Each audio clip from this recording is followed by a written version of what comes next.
사랑하는 부초의 가족 여러분, 올해 첫 홀파의 자리에서 여러분을 뵙게 되어 너무 고맙고 감사합니다. 과거에는 이제 토요일에도 학교에 등교를 했지 않습니까? 그리고 지금은 이제 토요일 학교에 가지 않죠. 또 직장도 토요일이 휴무인 경우가 많습니다. 물론 그렇지 않은 분들도 계십니다. 그래서 이제 지금의 상황으로 본다면 금요일은 노동을 마감하는 그런 날입니다. 흔히들 이제 불금이라고 하는데, 불금이라는 말은 불타는 금요일이다, 뭐 이런 뜻인 것 같습니다. 왜 불금이라는 단어가 써 있는가에 대해서 외국의 어느 학자, 사회학자가 한국에서 왜 불금이라는 단어를 사람들이 거부감 없이 쓰느냐에 대해서 평가하기를, 한국인들의 노동 강도가 너무 크다, 노동으로부터 오는 이 스트레스가 너무 크기 때문에 노동이 끝나는 시점으로부터 일탈하고 싶은 욕망이 너무 크기 때문에 불금이라는 단어를 모든 사람들이 아주 보편적으로 받아들인다는 그런 얘기입니다. 그래서 실제로 홈쇼핑 매출이 금요일에 가장 많다고 합니다. 또 범죄율도 가장 높고요, TV 시청률도 가장 높아서 예전에는 그 소위 말하는 프라임 타임이 있지 않습니까? 그죠? 근데 지금은 금요일 저녁이 프라임 타임이 된다고 합니다. 노동에 대한 보상 심리 때문에 그런 것 같습니다. 보상 심리가 몰리는 시점입니다. 그래서 저는 금요일에 이렇게 올라오시는 분들에 대해 특별한 마음을 가집니다. 물론 이제 제가 모름지기 이렇게 하면 좋겠다는 말을 참 많이 하지만 이미 이건 좀 기대하기 어려운 시대가 아닌가 생각합니다. 사실 교회의 사람들, 특히 중직자들은 이 시간에 올라와서 주일에 우리가 섬기는 일들을 위해서 기도해야 하거든요. 그러나 이제 그런 모범들을 강조하기에는 참 이미 그런 시대는 지나간 게 아닌가 하는 생각을 합니다. 더 이상 장로님들, 권사님들이 기도하지 않는 시대입니다. 심지어 사역자들도 기도하지 않는 시대입니다. 목사님 꼭 기도해야 됩니까?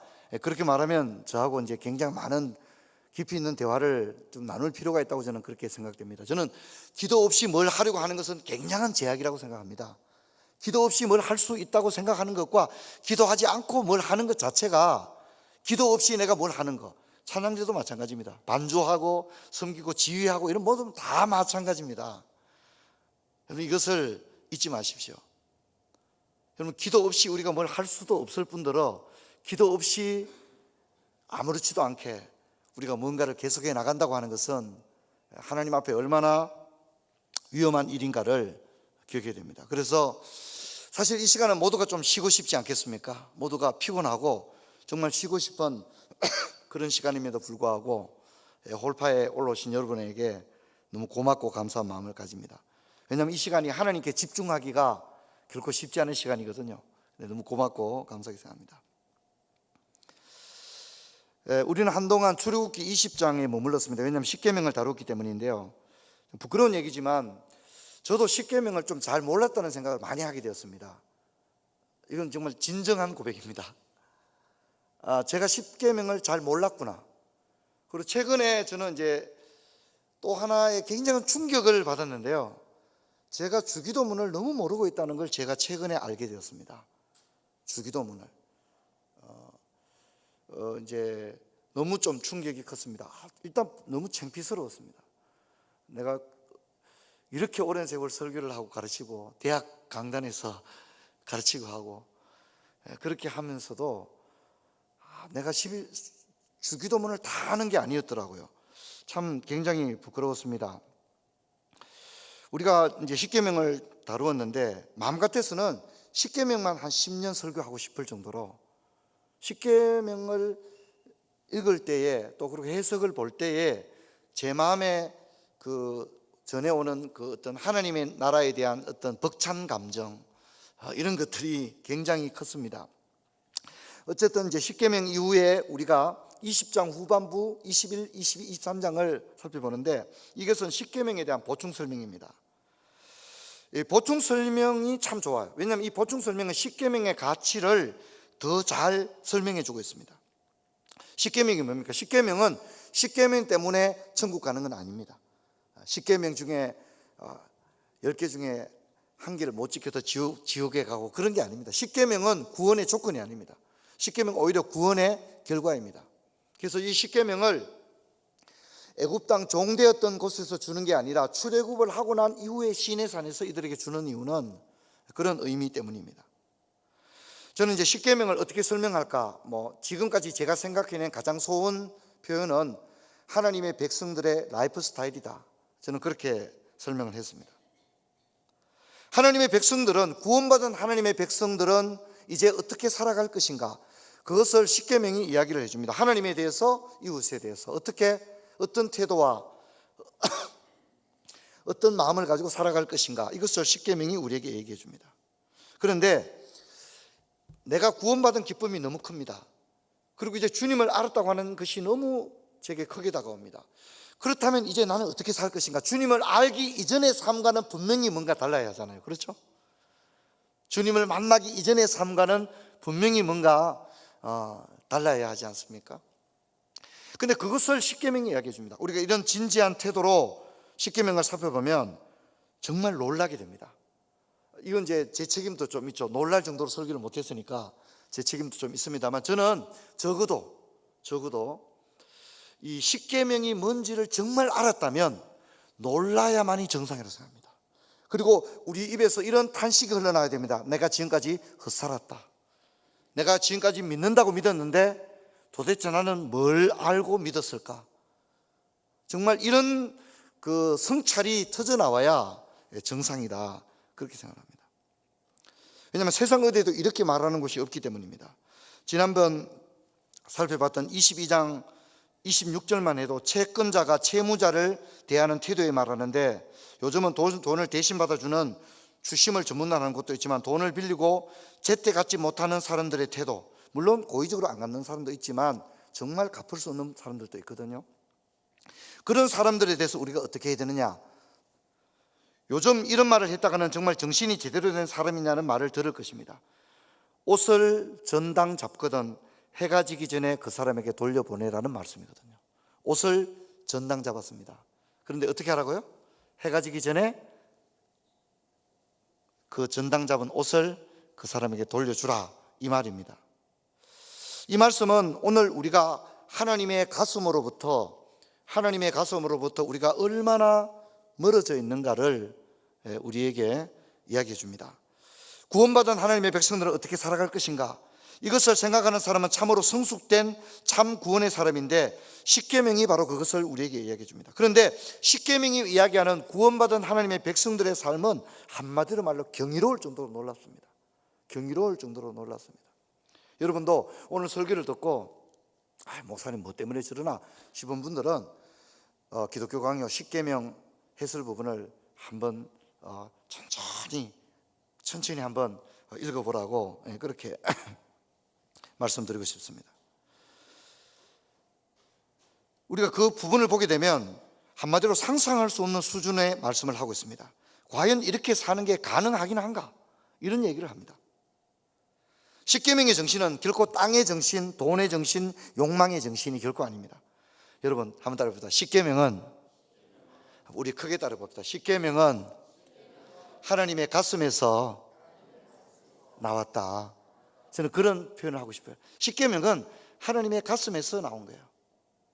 하나님의 가슴에서. 예수님은 이걸 한마디로, 십계명을 한마디로 사랑이라고 요약했습니다.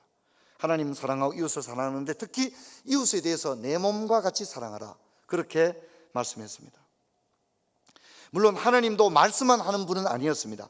사랑에 대해서 말하자면 우리는 그분의 사랑을 우리가 먼저 받았습니다. 그분이 먼저 우리를 사랑하고 나서 내가 너희를 사랑한 것 같이 너희도 서로 사랑하라, 이렇게 말씀했습니다. 근데 그분이 우리를 어떻게 사랑했죠? 그분은 우리에게 독생자를 주셨습니다. 로마서 5장 8절을 보면 우리가 아직 죄인 되었을 때 그리스도께서 우리를 위해 죽으심으로 하나님께서 우리에 대한 자기의 사랑을 확증하셨다고 했고요. 특별히 요한 1서 4장 9절로 11절을 보면 이렇게 말합니다. 하나님의 사랑이 우리에게 이렇게 나타난 바 되었으니 하나님이 자기의 독생자를 세상에 보내심은 그로 말미암아 우리를 살리려 하심이라. 사랑은 여기 있으니, 우리가 하나님을 사랑한 것이 아니라 하나님이 우리를 사랑하사 우리 죄를 속하기 위해 화목제물로 그 아들을 보내셨습니다. 사랑하는 자들아, 하나님이 이같이 우리를 사랑하셨은즉 우리도 서로 사랑하는 것이 마땅하도다, 이렇게 이야기를 하고 있습니다. 이 말씀은 구원받은 신자는 비록 자신의 몸은 이 땅에 속해 이 세상의 문화와 규칙과 법과 유행에 매여 살아가지만 하늘의 언어와 하늘의 양식, 하늘의 호흡으로 살아가는 사람이라고 말합니다. 오늘 이 세상이 욕망과 정욕과 늪에 빠져 쏟고 속이고 죽고 죽이는 그런 시대를 살아갈 때 한 송이 백합화처럼, 에데바이스처럼 그렇게 살아가야 됩니다. 오늘 제가 도저히 어떻게 거절할 수 없어서 오늘 부산에 갔다 왔습니다. 정말 식사만 하고 바로 돌아서 오늘 올라왔는데, 거기서 이제 대치동에 있는 목사님 한 분을 만났습니다. 뭔 얘기 하시는지 아시겠죠, 그죠? SK 그 캐슬, 그죠? 그거 이제 그 동네에 사는데, 그 이제 자기 성도들 얘기를 들어보면 가회가 기본이 한 과목이 250부터 시작한다는 거예요. 한 과목이 250부터 시작하는데, 실제로 그쪽에서는 그 이제 어느 아이를 서울대 의대죠. 결국은 서울대 의대에 가야 되는 거니까. 서울대 의대에 보내기 위해서 정말 실제로 아파트 한 채를 준다는 겁니다. 근데 대치동의 아파트 가장 싼 게 20억입니다. 가장 싼 아파트가 20억입니다. 실제로 그렇게 하고 있더라. 그런 걸 보면서 정말 그분의 입에서 나온 말이 재밌더라고요. 인류의 종말이 가까웠다고. 너무 재밌는 표현. 그분을 붙들고 좀 더 많은 서울 얘기를 듣고 싶었지만 제가 홀파 설교를 해야 돼서 올라왔습니다. 여러분, 세상이 미쳐 돌아가고 있죠. 정상이 아니죠. 제가 어느 대학이라고 말할 수는 없지만 어느 대학에 제가 생명윤리위원으로 들어가 있습니다. 인간과 관련된 연구를 할 때 반드시 이 위원회의 승인을 받아야 됩니다. 근데 보통 대학 교수님들이 하는 연구들이 인간과 관련된 연구가 당연히 많겠죠. 그러다 보니까 우리 위원회의 승인을 받아야 되는데, 그 연구에 대한 그 자료들을 보게 되면 어마어마합니다. 국고 그 연구비들이 상상을 초월할 수십억의 연구들이 들어오는데, 때로는 정말 양심에 여기에 사인을, 도대체 이 연구가 진행이 계속 되어야 한다고 사인을 해줘야 될지 말아야 될지 정말 안타까울 때가 많습니다. 그 돈으로 학자들이 진짜 사람들을 이롭게 하기 위한 연구를 한다면 얼마나 많은 사람을 살려낼 수 있을까, 이런 생각을 참으로 많이 해봤습니다. 그런데 뭐죠? 논문 표절은 저리 가랍니다. 연구를 계속해서 뺏겨먹는 거죠. 계속해서 뺏겨먹는 겁니다. 그래서 예를 들어서 인큐베이터에 있는 미숙아 아이에게 음악을 들려주는데, 그 전에 이미 선행 연구가 있습니다. 음악을 들려주고 어떤 데이터를 내고 이걸 접목해보려고 한 연구가 있었는데, 이번에는 이제 이런 거죠. 한국 음악을 들려줬더니 이런 데이터가 있었는데 이미 그것을 한 20억을 다 묶고 써먹었어요. 근데 이제 다른 연구하는데 이번에 서양 음악을 들려주면서 한번 해보겠다는 또 30억을 다 먹는 거예요. 그래서 정말 너무 진리의 전당이고 상아탑이고 이렇게 하지만 결국은 그게 이미 돈으로 길려진 인재들은 뭡니까? 돈에 길들여져 있고 그 중심에 사람을 향한 사랑들은 정말 배제되어 있지 않느냐 하는 그런 기술, 그런 연구를 해서 정말 제3세계 아이들을 살려내는 일들에 썼다면 얼마나 좋을까. 정말 저만 해도 얼마 전에 다녀온 네팔만 해도 양말을 신은 사람을 보지를 못했습니다. 그게 얼마나 안타깝습니까? 그런데 한국 음악 들려줬다가 그 다음에 클래식 들려주고 똑같은 얘기잖아요. 근데 그런 연구에 20억, 30억이 배정이 되는 겁니다. 그것이 정말 인류를 이롭게 하는 조사인지 정말 너무나도 이해하기 어려운 일들이 많습니다.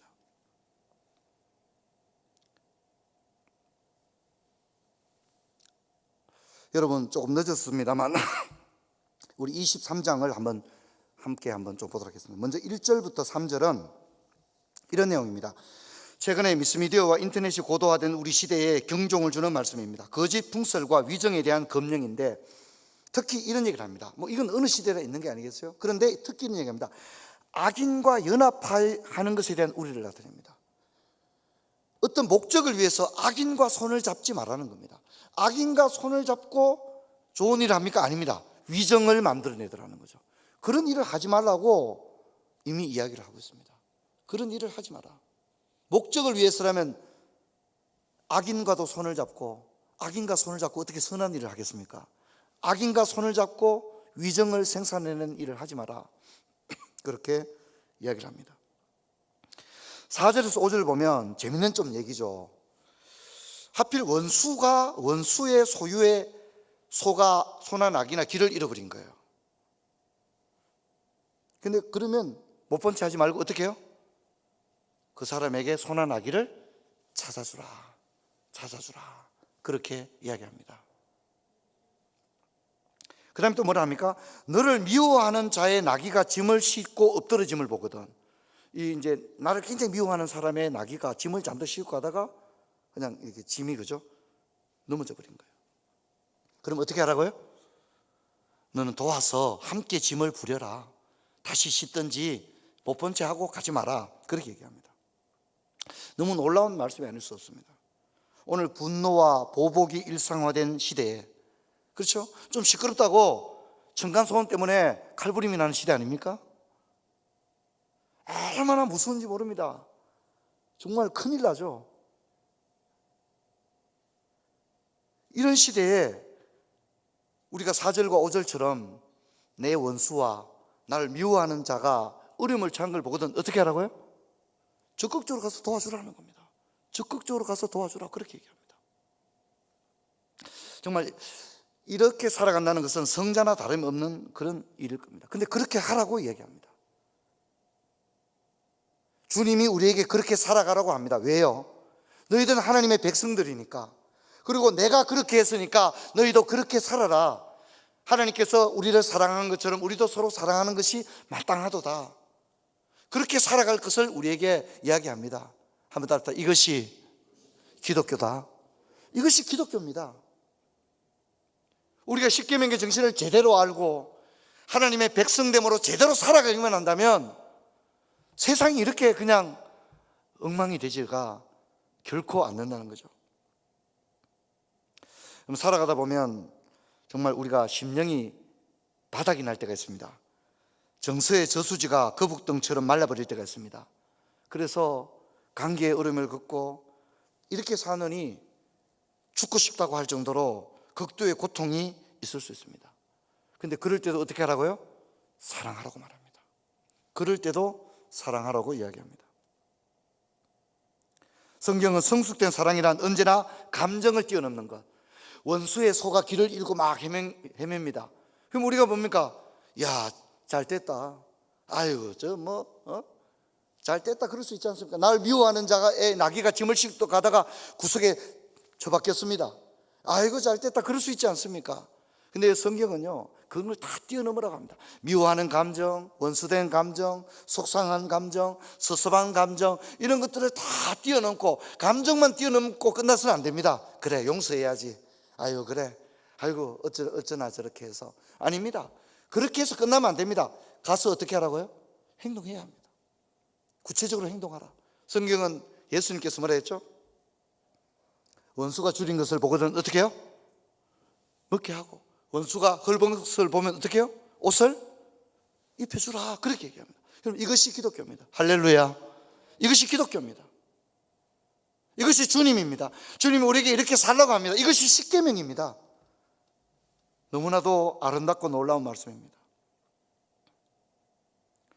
나를 미워하는 사람의 차가 고장이 나서 갓길에 있을 때 그냥 지나가지 말고 겉옷을 벗고 소매를 긋고 타이어를 기꺼이 갈아주라는 겁니다. 원수의 집에 불이 났을 때 신속하게 119에 신고하고 최선을 다해 구조하고 불을 끄고 그렇게 하라고 합니다.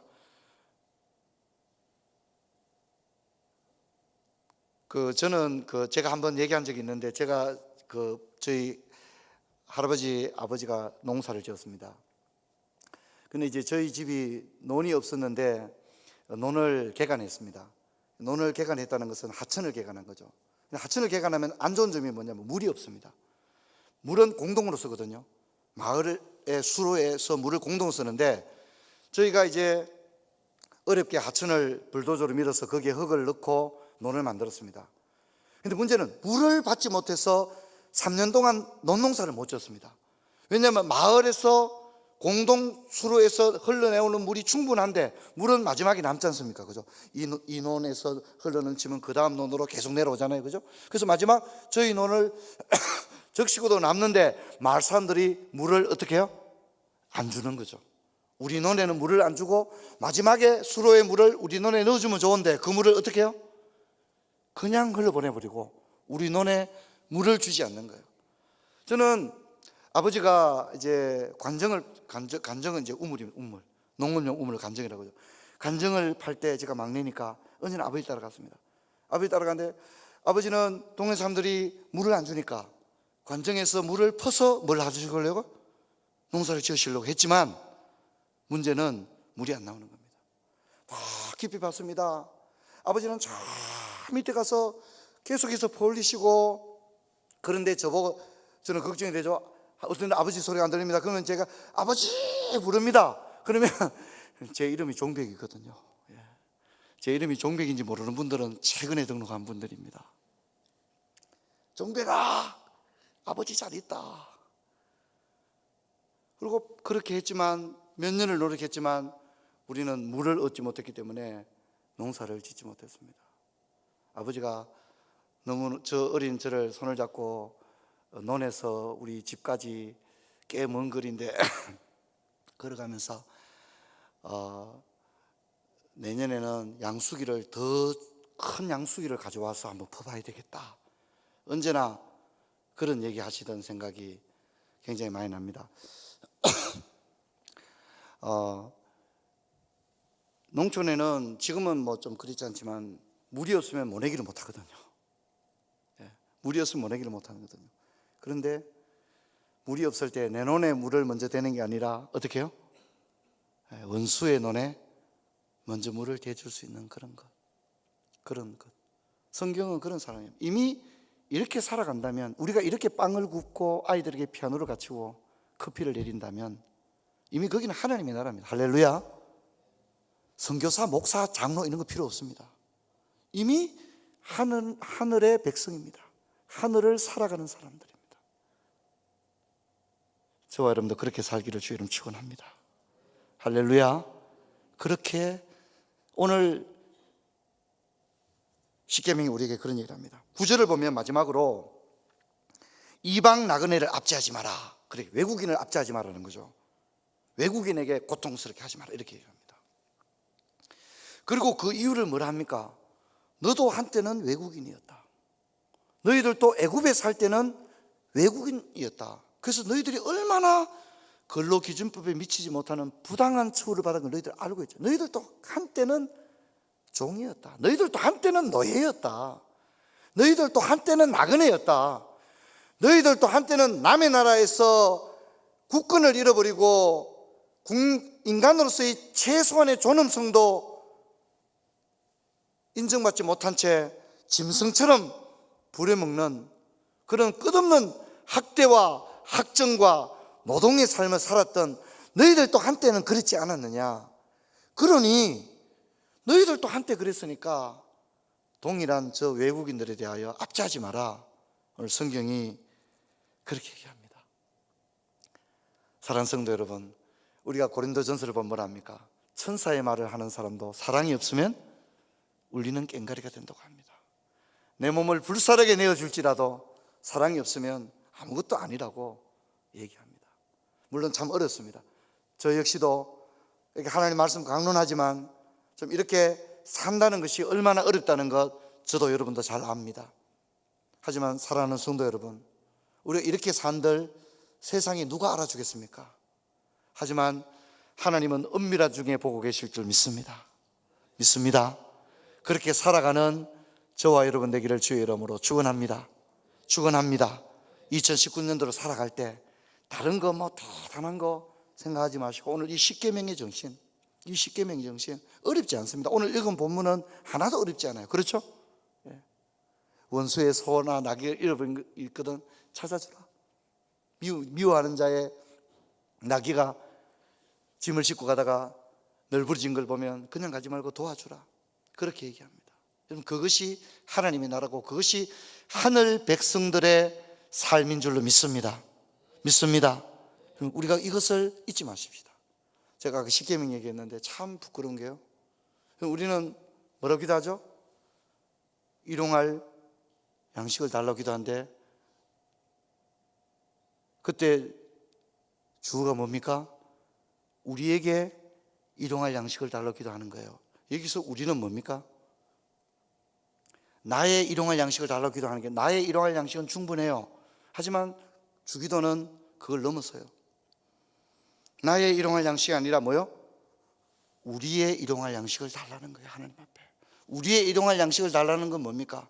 다른 이웃들도 동일하게 뭐가 있어야 된다고요? 뭐가 있어야 된다고요? 양식이 있어야 된다는 거예요. 지금 우리가 하나님 앞에 올리는 기도는 하나님, 내 자식하고 먹고 살 거 그거 좀 주세요. 우리 집 먹고 살 거 주세요. 그렇게 기도하는 게 아니라 어떻게 해요? 우리의 양식을 달라고. 우리의 이웃들이, 우리의 가난한 이웃들이, 헐벗은 이웃들이, 우리가 다 함께 우리에게 양식이 있을 수 있도록 하나님, 우리에게 일용할 양식을 주시옵소서. 할렐루야. 우리의 일용할 양식을 기도하는, 여기 우리 속에는 내가 알고 있는 많은 이웃들이 다 포함되는 거예요. 외롭게 살아가는 모자 가정이 있을 수 있고요, 정말 하루하루 힘겹게 살아가는 분들도 있지 않습니까? 그런 분들의 양식을 위해 기도하는 거예요. 우리 집 먹을 것만 위해서 기도하고 우리 집 먹을 김치만 담그는 게 아니에요. 우리의 모든 이웃들을 생각하면서 우리의 양식을 달라고 기도하는 거예요. 할렐루야. 주님이 가르쳐주는 기도는 내 죄를 용서해 달라고 기도하는 게 안 나와요. 주기도문에는 나라는 단어가 안 나옵니다. 하나님, 내가 이런 죄 지었는데 주여 용서해 주세요. 끝. 아닙니다. 주기도는 뭐라 말하죠? 우리의 죄를 용서해 달라고 기도합니다. 우리의 죄는 나 혼자 지은 죄입니까? 다른 사람도 지은 죄입니까? 내가 안 지은 죄인데, 저 사람이 지은 죄인데 왜 나하고 무슨 상관이 있어요? 아닙니다. 우리의 기도는, 주님이 우리에게 가르쳐주는 기도는, 너희는 이렇게 기도하라고 하는 기도는, 내가 잘못한 건 당연히 하나님 앞에 회개해야 되지만 그걸 넘어서는 거죠. 우리의 죄, 우리가 지은 죄, 우리 시대가 지은 죄, 우리 부모 세대가 지은 죄, 우리 기성세대가 지은 이 모든 죄까지도, 그 죄를 뭡니까? 나하고 상관이 없지만 그것을 기꺼이 뭐라고 고백한다고요? 그것이 우리의 죄라고. 할렐루야. 그것이 우리들의 죄였다고. 우리들이 지은, 내가 직접 짓지 않았지만 우리들이 저지른 이 죄를 용서해 달라고. 그리고 내가 아닌 타인이 지은 죄지만 그것을 우리의 죄라고 고백하면서 내가 그 죄를 하나님께 회개해야 될 의무가 기꺼이 내게 있음을 인정하면서, 하나님, 우리들이 이렇게 부끄러운 죄를 지었습니다, 우리의 죄를 용서해 달라고 기도하는 것, 이것이 주님이 우리에게 가르쳐준 그런 기도입니다. 하지만 오늘 우리 어떻습니까? 오늘 너무나도 개인화되어 있잖아요. 그렇죠? 너무나도 개인화되어 있지 않습니까? 그게 오늘 우리들의 모습입니다. 첫날 호파부터 강론이 길어지면 홀리파이버가 될 수도 있기 때문에, 또 우리 다음 주에 말씀을 살펴보도록 하고, 오늘 한번 찬양을 함께 올려드리면서, 오늘 첫 홀파니까, 주님, 원래 이렇게 좀 아름답게 살고 싶습니다. 뭐 그럴 정도로 우리가 대단하지 못하지만 주여 은혜 주셔서 참 원래 이렇게 참 목사님 설교처럼 정말 그렇게 원래 좀 돈은 좀 많이 못 번다 할지라도 하나님 좀 그렇게 살았으면 좋겠습니다. 이런 소망을 담아서 함께 오늘 한번 찬양을 해보시겠습니다.